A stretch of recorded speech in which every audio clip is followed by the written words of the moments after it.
hinapos nga panahon sa kalibutan karon. Madungog o atong makita ang mga gubat, bagyo, linog o kamatay. Managminyo ay ang lalaki ngadtos lalaki, babayi ngadtos babayi. Adunay mga panagbangi, pagpangawat, pagpanglugos, adiksyon o korupsyon bisan sa kasimbahanan. Kini mao'y tino nga ilhanan nga ang katapusan ug ang pagbalik ni Jesus haduol na. Ang atong Ginoong Hesukristo nagingon, gawas kung ang tao magpakatao pag-usap, dili gayud siya makakita sa gingharian sa Dios. Higala, buot sa Dios nga ang tao masayod ug maandam sa maong adlaw. Buot siya nga ang tao mamaluwas ug mabatunan ang kinabuhing dayon. Apan unsaon man sa tao pagpangaliya kaniya nga wala man niya tuuhi, ug unsaon man sa tao sa pagtuo kaniya nga wala gayud niya hingdunggi, ug unsaon man sa tao sa pagkadungogon walay magwawali. Sa tumong ug tuyo nga kami makaalagad diha kaninyo, gimugna kining tulumanon ang tingog sa reforma. Isgutan ang mga tagna nga naisulat sa Biblia ug ang dakong pagpangandam o pagreporma sa kaugalingon. Ang tingog sa reforma. Ang tingog nga mohatag og pasidaan, mohatag og katin-awan, mudanag sa imong dalan ug mogiya kanimo ngadto sa kinabuhing walay katapusan. Ang tingog sa reforma. Ang tingog sa reforma. Ug karon aniya ang inyong alagad. Maayong gabi alang sa atong mga higalag, mga kaigsunan, mga suki nga tigpaminaw nining ato nga tulumanon ang tingog sa reformasyon dinhi sa XFM Cebu 88.3. Iatod kaninyo mga kaigsunan sa Seventh-day Adventist Reform Movement, no? O kini inyong alagad sa kahanginan Brother Aldrin Romo, magapakig-uban kaninyo sulod sa usa ka takna nga tulumanon aron sa paghisgot mga higala sa mga pulong sa Dios. May kalabtanan sa atong kaluwasan, no? Sa mga higalag mga kaigsunan nato diha nga kanunay nagapaminaw dinhi, no? Palihog sa pag-share sa ato nga Facebook Live dinhi sa XFM Cebu 88.3 aron usab katong mga higala ninyo nga wala usab makadungog sa ato usab nga mga gihisgutan dinhi sa kanginan mahitungod sa mga pulong sa Dios. Maabot usab ngadto kanila mga higala ug mga kaigsunan. Alang sa ato nga mga higala nga kanunay nagapaminaw, padayon lang, no, sa pag tune in ug sa gikaingon na nako, no, i-share usab ngadto sa inyong mga higala mga kaigsunan. O ato nga pasalamatan ang Dios nini nga kay gayunan nga gihatag gani kanato tungod kay kita usab nakahimo sa pag abot usab nining ato nga programa mga higala, nakahimo kita sa pag-program nini nga kagabhion tungod kay gabi na inyong higala wa gyud makaabot, no, nabutang sa alanganin or naalanganin gyud sa oras mga kaigalaan tungod kay lagi nagikan sabtang adtos malabuyok mga kaigalaan. So bisan pa man ni ana tungod kay gitagaan sabtag kay gayunan sa Dios nining mga tungura, ato nga pahimuslan ang higayon mga kaigsunan aron usab nga makahimo sa pag-share nga kaninyo sa mga pulong sa Dios.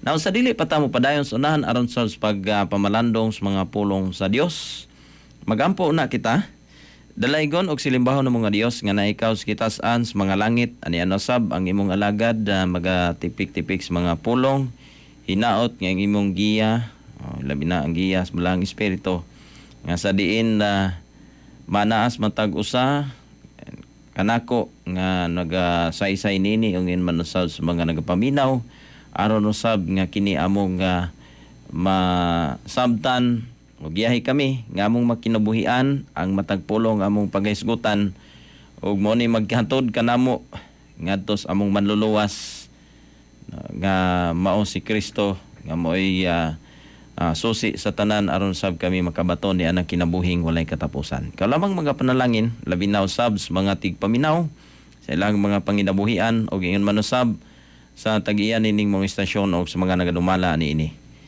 Daghan pang mga butang wala malitok sa mga ngabil ikaw nasayod busa akong gipangayo uban ang kapasayloan sa mga kapakyasan ilaw mang madawat sa ngalan ni Jesus manluluwas. Amen.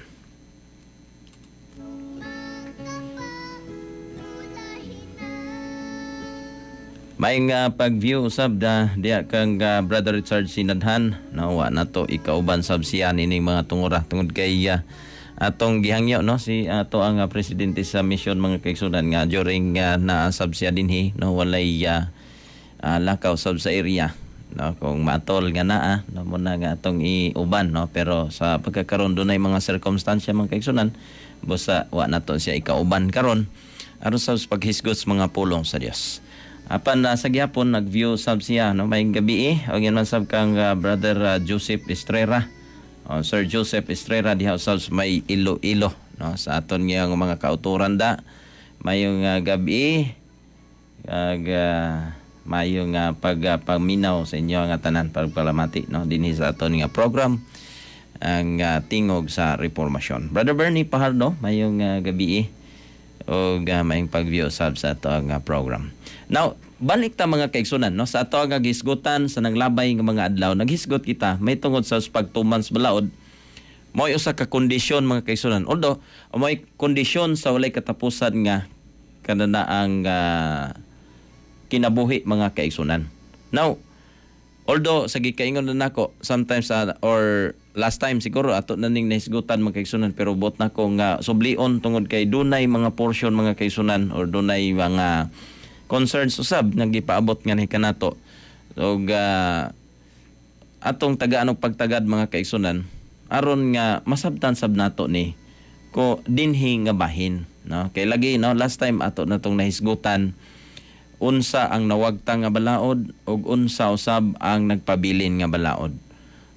Do na bagyod ni kalabtanan ngadto sa atong kaluwasan or wala na angay pa ba ni natong tumanon or dili na no naisgutan na sab nato na ang portion ni ana mga kaigsunan last time kung nahinomdom mo ikauban sab nato sa Brother Richard dinhi or during sa iya usab nga program mga kaigalaan ug mga kaigsunan. Now dinhi ato nga padayunon sa paghisgot no nasayod ta mga higala ang buhat sa or kining maong balaod gani bisan sa panahon ni Kristo siya mismo miingon siya mi-affirm siya ni ini mga kaigsunan nga kinahanglan bantayan ang mga sugo. Sa dihang nangutana kaniya no last time atong naisgutan or sa miagi nga gabi mga kaigsunan.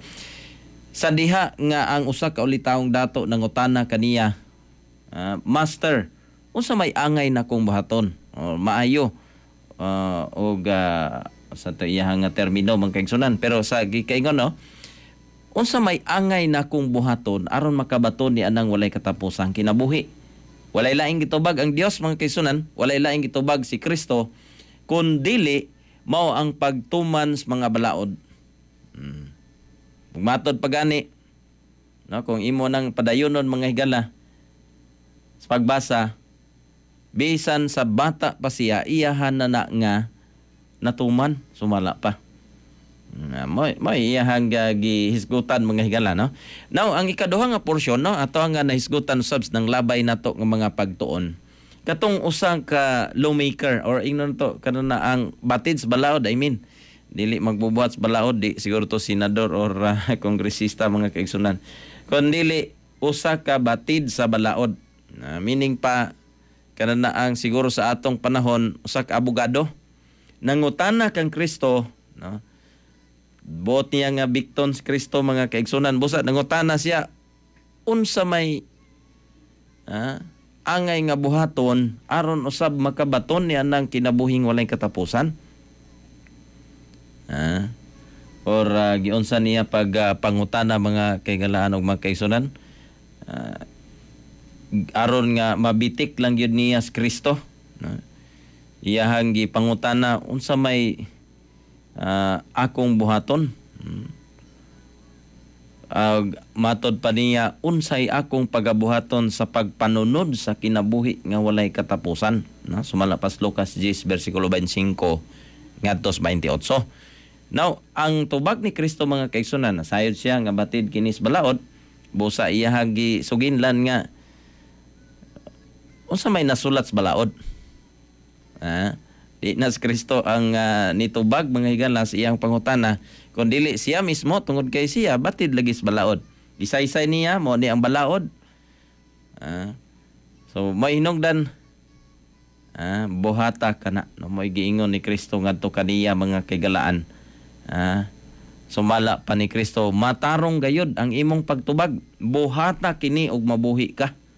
Nawa mga kaigsunan, no? So diha bisan si Kristo mga kaigsunan nagpamatuod nga kinahanglan mo ang pagtuman nining mao nga balaod.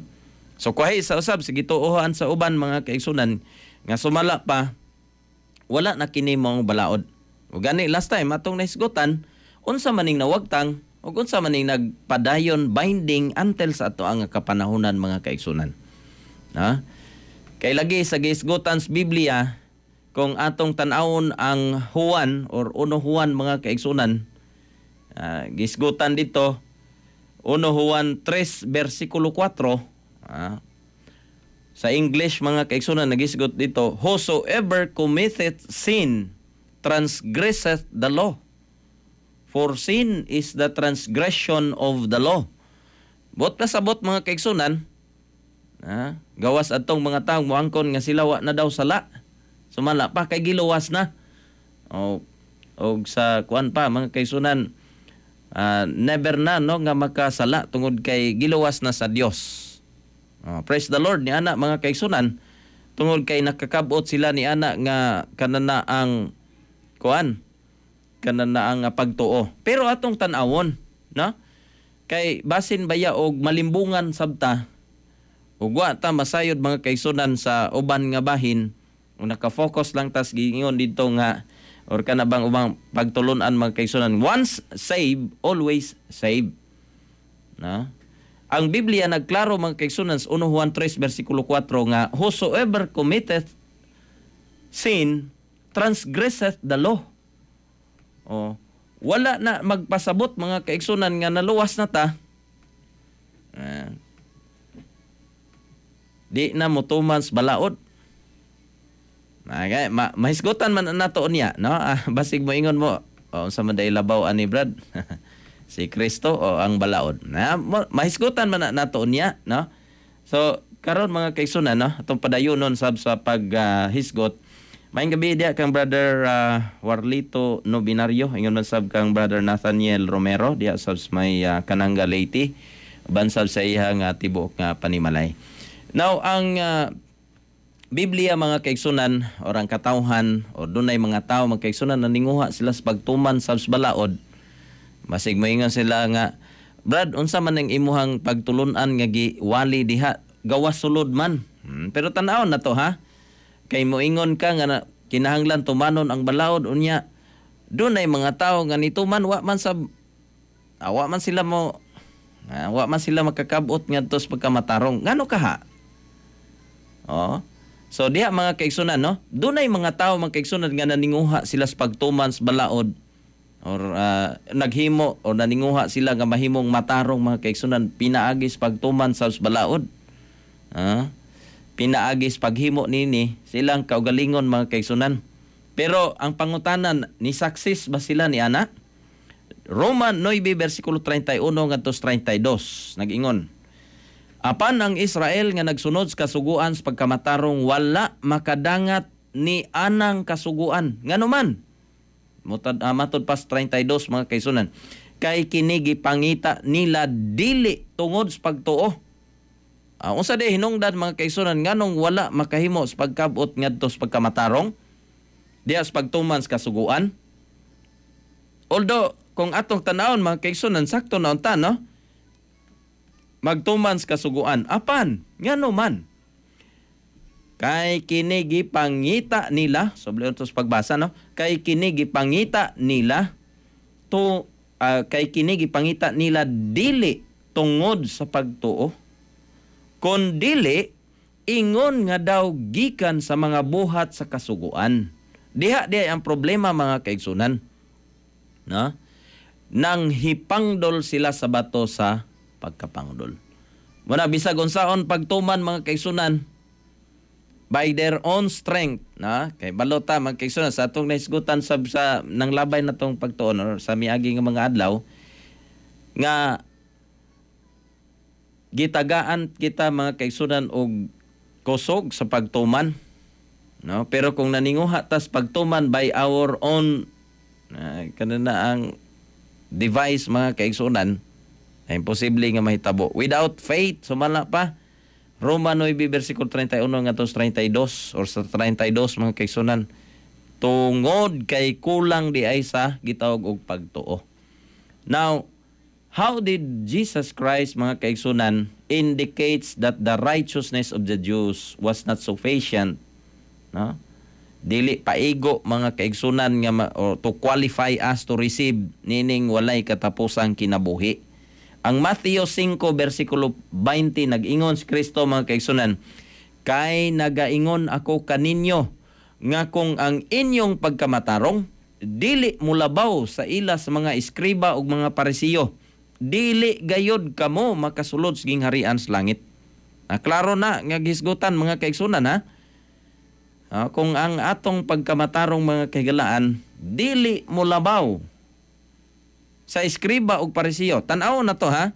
Unsay buhat sa eskriba ug parisiyo mga kaigsunan? Kung nahinomdom mo sa atong gibasa, usa ka ulit taong dato nituman sa kasuguan gikan pas bata o gikan pa sa bata pa siya sa nakamatngon na siyag buot. No, basi mayon kan nagsuag naman ang imuhang pagtulunan diha brad. Atong tan-awon ha, kay basig mo ingon mo nga nagsuag na kay mo ingon ta nga tumanon ang kasuguan tungod kay mo'y conditions kinabuhing walay katapusan. Nya karon ang usa ka parisiyo mga kaigsunan nagtuman sa kasuguan pero nganong wa man kakabot ngadto sa pagkamatarong. Sa gisgutan na nato ganiya Roma 9 versikulo 32, tungod di ay kay wala sila pagtuo. Gituman nilang kasuguan by their own nga pagpaninguha mga kaigsunan. Matthew 15 versikulo 3, og siya mitubag og nag-ingon kanila, nganong nagalapas man usab kamo sa sugo sa Dios tungod sa inyong gikabilin-bilin nga sugilanon. Kana day hinungdan usa sa mga hinungdan mga higala tungod sa mga traditions, nagtuo silang gatuman sila sa mga sugo sa Dios pero traditions di ay sugilanon o sugilon, no? Nya dogang pa Matthew 15 versikulo 4 ngadto 6. Kay ang Dios nagaingon, magtahod ka sa imong amahan o sa imong inahan o kadtong magasulti og dawtan sa amahan, kung sa inahan mamatay siya sa kamatayon. Apan, kamo nagaingon, bisan kinsa nga mag-ingon sa iyang amahan kon sa iyang inahan, kadto unta nga ikatabang ko kanimo igahatag na sa Dios. Siya dili magatahod sa iyang amahan kon sa iyang inahan. Og sa ingon ni ini, ginapakawala ninyo ang pulong sa Dios tungod sa inyong gikabilin-bilin nga sugilon. Monay kuyaw mga kaigalaan o mga kaigsunan. Usas mga hinungdan di ay, kining gikabilin-bilin nga mga sugilanon o sugilon mga kaigalaan o mga kaigsunan. So, nga naman, Brad, lagi niingon man ka nga kinahanglan tumanon ang mga sugo sa Dios. Tungod kay kini mo ay usa sa mga kondisyon mga kaigsunan usa makabaton niya ng kinabuhing walay katapusan. Pero nganong ang mga parisiyo, no, sige kaingon ni Kristo nga kung dili ninyo mapalabwan ang pagkamatarong kaning pagkamatarong mga kaigsunan sa eskriba og parisiyo dili gayud dili gayud makasulod sa gingharian sa Dios. So, ngano man di ay? Why is it that even one Pharisee ever obey God's law perfectly so as to make himself righteous did not even receive iniining gitawag og walay katapusan nga kinabuhi mga kaigsunan? Roma City versikulo 14, kay atong hingsayran nga ang kasuguan espirituhanon apan ako lawas nun nga gibaligya sa ilalom sa sala. Kana usa sa confession usab ni Apostol Pablo mga kaigsunan. Tungod lagi di na to ikalikay si Apostol Pablo kanhi niyang kinabuhi mga kaigsunan, usa siya sa Sanhedrin or ano na to no, kanana ang dako og katungdanan sa ilahang panahon or sa kaparisiyo no. Siya sumala pa, ako lawas nun no, o gibaligya ilalom sa sala. Roma 8:7, kay ang hunahuna sa unod maoy pagpakig-away batok sa Dios, kay kini dili sakop sa kasuguan sa Dios ug dili gayud mahimo kini. Usas mga hinungdan di ay mga higala ngano nga bisan ang mga Parisiyo dili gayud no makatuman sa balaod perfectly tungod kay ngano man unod nun huna sumala pa. Unya kining atong unod-non nga hunahuna mga kaigsunan sumala pa. It is sumala sa usa ka komentaryo mga kaigsunan. It was possible for Adam before the fall to form a righteous character by obedience to God's law. Pero kay napakyas man siya, but he failed to do this, and because of his sin, our natures are fallen and we cannot make ourselves righteous. Muna nga bisag giunsas pagpaninguha sa mga Hudiyo, nabasig mo come up na dahil sa una-una, Brad, balik na po ko sa akong pangutana, ngano man nga, lagi, sumala pa nimo ang pagtuman sa balaod mo'y kondisyon sa kinabuhing walay katapusan. Unya karon nga sumala pa, ang atong lawas, our nature are fallen and we cannot make ourselves righteous. No, ilabi na sa pagtuman, sumala pagyod, since we are sinful and holy, we cannot perfectly obey the holy law. Saon na to ron pagkabaton ni anang kita walay katapusang kinabuhi. If we cannot obey, since mo may gisgutan nato no, nga obedience to the law mooy condition sa pagbaton ni anang walay katapusang kinabuhi.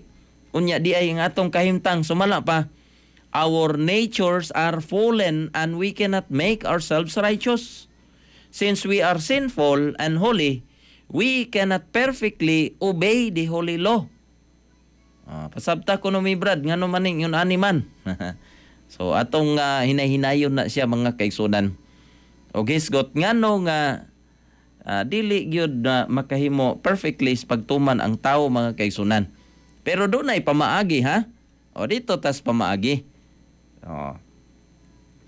Nga ang tao makahimo sa pagtuman nini. Pero hinahinayon lang sa nato no. So nini mga kaigsunan,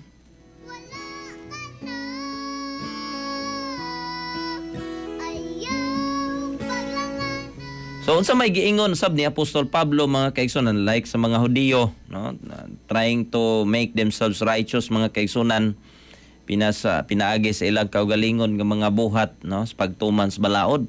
So man say giingon ni Apostol Pablo ni ana. Galacia 3 versikulo 10. Unsa day gisgutan dito? Kay ang tanan nga anaa sa mga buhat sa kasuguan, anaat sila sa ilalom sa pagtunglo. Kay nahasulat na, gitunglo ang tanan nga dili magpadayon sa tanang mga butang nga nasulat sa basahon sa kasuguan aron sa pagbuhat nila. Klaro na no nga gisgutan diha mga kaigsunan. Unya usahay putlon rabiya ni.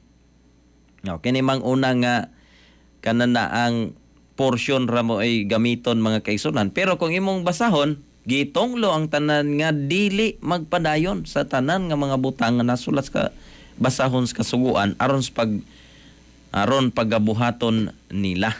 Nya ang Roma 3 versikulo 20, tungod kay pinaagi sa buhat sa kasuguan, walay bisan unsa nga unod nga pagamatarungon sa iyang atubangan, kay pinaagi sa kasuguan moabot ang pag-ila sa sala. Wala tay supak ani man kaigsunan no. Kani moingon na sa dayon sila nga nagsuag or nag-away naman ang imong bersikulo nga gigamit diha mga kaigsunan, no? Or Brother Aldrin, no? Kanang gisgutan nimo diha Roma 3 bersikulo 20 o Galacia 3 bersikulo 10. Sumala pa kay tungod kay pinaagi sa mga buhat sa kasuguan walay bisan unsa nga unod nga pagamatarungon sa iyang atubangan kay pinaagi sa kasuguan mo abot ang pag-ila sa sala. So unsa may komentaryo ni ini mga kaigsunan? He who is trying to become holy by his own works in keeping the law, sumala pa mga kaigsunan, is attempting an impossibility. All that man can do without Christ. Diri day ang kulang mga kaigalaan.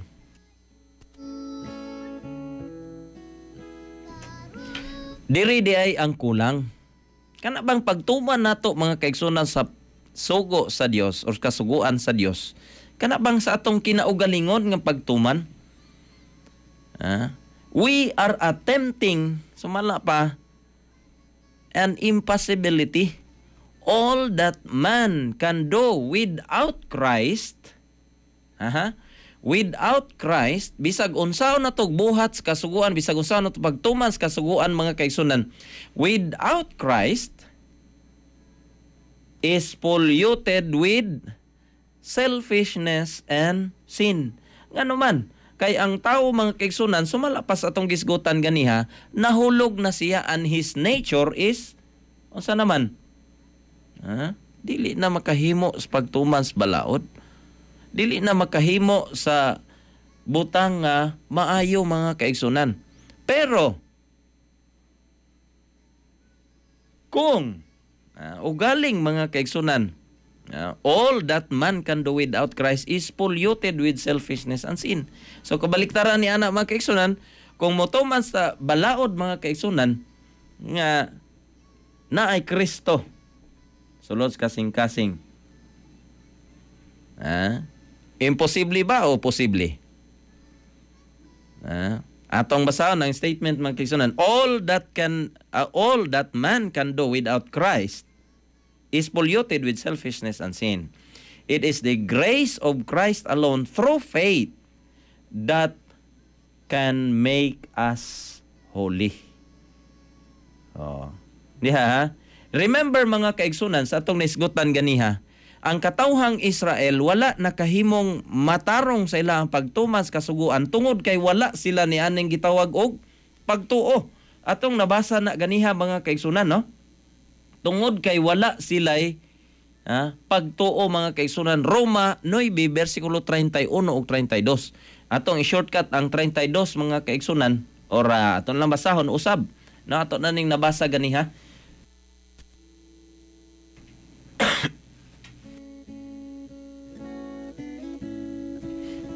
Nanggisgutan mga kaigsunan sa Roma 9 bersikulo 31 ngadto 32. Apan ang Israel nga nagasunod sa kasuguan sa pagkamatarong wala makadangat ni anang kasuguan. Ngano man? Wa sila makadangat ngadto sa pagkamatarong mga kaigsunan, pinaagi sa pagtuman ni anang kasuguan. Ngano man? Kay kini gipangita nila dili tungod sa pagtuo. Balikan na to. Atong gisgutan mga kaigsunan. It is the grace of Christ alone through faith that can make us holy. So, unsa lang nga pamaagi mga kaigsunan nga mahimong mamatarong ta? Pinaagi sa pagtuo. Pero minus na ba nato? Nga di na lagi ta magtuman rad, pagtuo na lang lagi. Mao ba na? Mo na atong padayonon sa pagtuon mga kaigsunan. Atong hinumduman nga ang tao nahimo siya nga namatarong pinaagis pagtuo. Mo na siya sumala sa atong naisgutan ganiha. Now, unsa ganito hinungdan mga kaigsunan nga napakya sila? Roma 9 bersikulo 30, busa unsay igaingon ta nga ang mga hintil nga wala magsunod sa pagkamatarong nakadangat sa pagkamatarong bisan sa pagkamatarong nga gikan sa pagtuo mga kaigsunan. So mo na ipamaagi aron makakabot ngadto sa kahingpitan. Dili man lagi na balaod brad. Tanaw na to ha, unya ha. Kay basig mo ingon ta ba nga dili na man lagi na balaod, pagtuo na man lagi na. Na mamanay usahay ato alang mo focus lang ta usahay sa mga butang mga kaigsunan nga kanang makabintaha ta. Pero atong tan-awon mga kaigsunan, kana bang gihisgutan unsa may gihisgutan diha sa Biblia? Na unsa may gihisgutan wala bagyod ning gitawag og pagtuman sa balaod mga kaigsunan. So ang justification by faith or kaning mapamatarong or mahitarong or mamatarong ta pinaagis pagtuo mga kaigsunan, mahimo lang siyang posible. Mahimo siyang posible mga kaigsunan. No? Atong basahon ang buhat 13 versikulo 38 ngadto 39. Busa hingbaluan ninyo mga igsuon nga pinaagi niining tawhana ginamantala kaninyo ang pagpasaylo sa mga sala o pinaagi kaniya ang tagsa-tagsa nga mutuo gipakamatarong gikan sa tanang mga butang nga gikan niini wala kamo pagkamatarong nga pinaagis kasuguan ni Moses. Tanawa lagi brad. Nadili lagi. Moana ra badayon ta mga kaigsunan na. Ato nga padayonon sa pagtuon. No dili lang ta mo hunong diha. No kay ang ato amanggong pagtuon mga kaigsunan ang Isaiah 8 versikulo 20 dinhi majutay or kanang gisgutan diha no mo nay paagi sa ato usab nga pagtuon mga kaigsunan. So ngadto kang kinsa man lamang no kining gitawag og pagkamatarungon ta pinaagi sa pagtuo mahimong posible mga kaigsunan. Roma 3 versikulo 28 ngadto 30. Busa ginaisip nato nga ang tao gipakamatarong tungod sa pagtuo gawas sa mga buhat kasuguan. Tanaw lagi brad. Pagtuo ra. Mao man dayon na ato ang gunitan mga kaigsunan. Pero atong padayon nun ha. Di lang ta mohunong ras puntong kana na ang makabintaha ta. Atong tan-awon gyud unsa gyoy kanang padulngan, unsa gyoy wa bagyoy labot o di na bagyod ta motuman sa kasuguan pagtuo na lang bagayod. Kung ang Dios ba sa mga Hudiyo lamang, dili ba siya Dios mga hintil usab? Oo, ila gayod usab sa mga hintil. Kung ugaling mao kana nga usa lamang ang Dios og siya magapakamatarong sa circumcision tungod sa pagtuo o sa pagkawalay circumcision pinaagi sa pagtuo. So kana naghisgot mga kaigsunan ngadto sa mga hintil o sa mga Hudiyo, no? Kaning mga circumcised nga mga tao o katong mga Hudiyo o katong mga hintil nga dili way tuli mga kaigsunan, no? Sa short nga bahin, no? So unsa may rule usab nining balaod mga kaigsunan? Nining gitawag og justification by faith, justification for the penitent sinners. Galatians 3 verse 24 mga kaigsunan.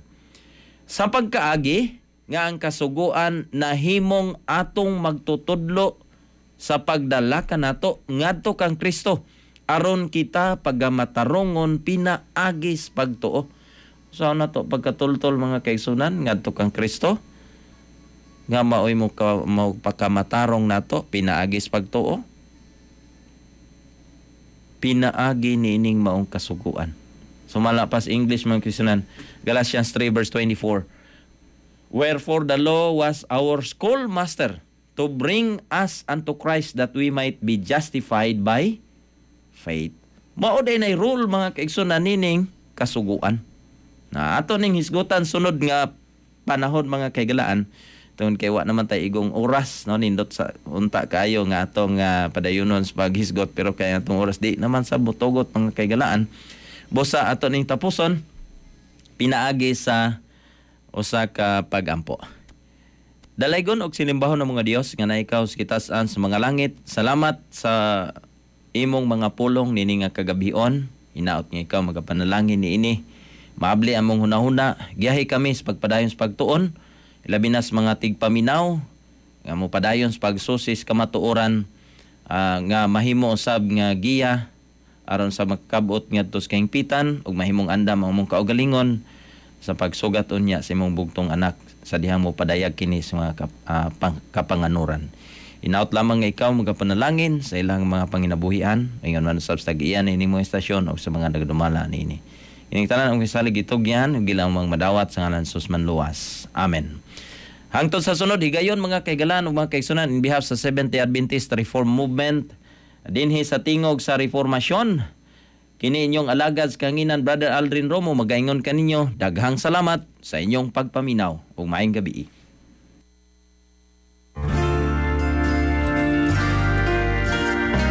Kining huni nga inyong nabati may usa ka timaan nga natapos na usab ang atong tulumanon ang tingog sa reformasyon. Kini inyong alagad sa kanginan temporaryong manamili diha kaninyo uban ang pag-ingon bulan silang nga nagabasa nagapatalingog ug mituman sa pulong sa Ginoo kay ang panahon hadol na. Ako sa kinasingkasing magadapit kaninyo sa pagpaminaw kanunay ning maong tulumanon ang tingog sa reformasyon. Kini nga tulumanon gidalit nga na kaninyo pinagi sa Seventh-day Adventist Reform Movement ang tingog sa reformasyon. Hangtod sa sunod higayon sa samang takna og istasyon daghang salamat sa inyong pagpaminaw.